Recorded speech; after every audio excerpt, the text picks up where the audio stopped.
Back to the starting lineup with Scott Purrier, Ned Reynolds, and Art Haynes on your home for the St. Louis Blues. 102.1 The One. Great having you with us on the starting lineup, and welcome back. We're in the closing seconds of our first segment.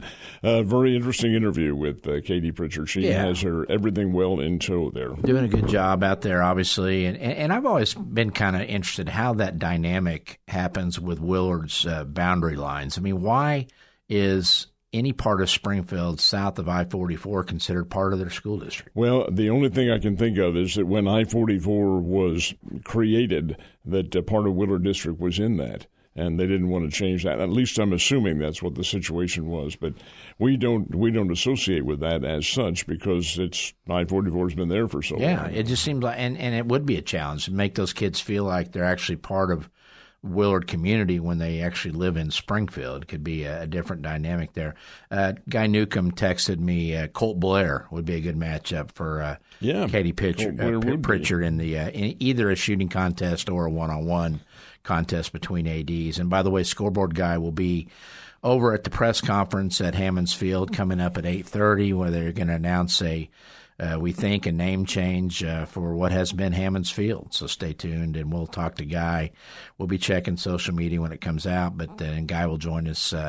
Blair Kerhoff is joining us at 8:30, the Kansas City Star, to talk Chiefs draft. And Matt Youmans of the VSiN network, of which we're a part of, will be on with us here at 8 o'clock talking NFL draft. Matt has his mock draft out, and it was very interesting to see who he picks. And I guess, and we'll talk to him about this, but there's like 1,200 mock drafts out there every year. He was second in terms of accuracy out of all those guys last year. Who was number one? I'm not sure. We'll talk to him about that. But he's got Mendoza 1, Arvell Reese of Ohio State going 2 to the Jets. He's got Jeremiah Love going 3 to the Cardinals, and that's one though that everybody else I've listened to says they're not addressing their needs if they take Jeremiah Love at number 3. They already have 2 running backs there. And they brought in Tyler Algier, Trey Benson. I kept saying Cedric Benson the other day. It's Cedric Benson was a top athlete. And Trey Benson, and then James Conner's back again. So that would be very Cardinals-like if they take Love at number 3, though. And I think they may be also trying to get somebody to trade up for him by bluffing that they're going to take Love and somebody else can't get him there. Could be. Titans at 4. This is Matt Youmans has David Bailey. I'm sorry, he has Sonny Styles, the linebacker from Ohio State, going to the Titans at 4, and then David Bailey, the DN from Texas Tech, to the Giants at 5. He's got the Chiefs taking Reuben Bain from Miami. That seems to be a very common pick.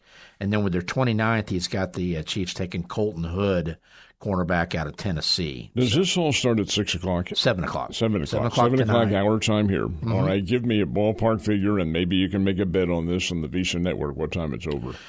10:15. You think they'll do it in 3 hours? Yeah, I think so. Yeah, it's all time, so how much time each pick's going to take because they don't go overtime on their picks. Do they have a TV floor director telling, hey, probably, quick? Yeah, we got to go. But they, and they do a good job of doing interviews between until the next one, too. We will take our mid-show timeout here on the starting lineup. Great having you with us, folks. Great second segment coming up, so please stay right where you are. You're listening to the starting lineup with Scott Purrier, Ned Reynolds, and Art Haynes on 102.1 The One.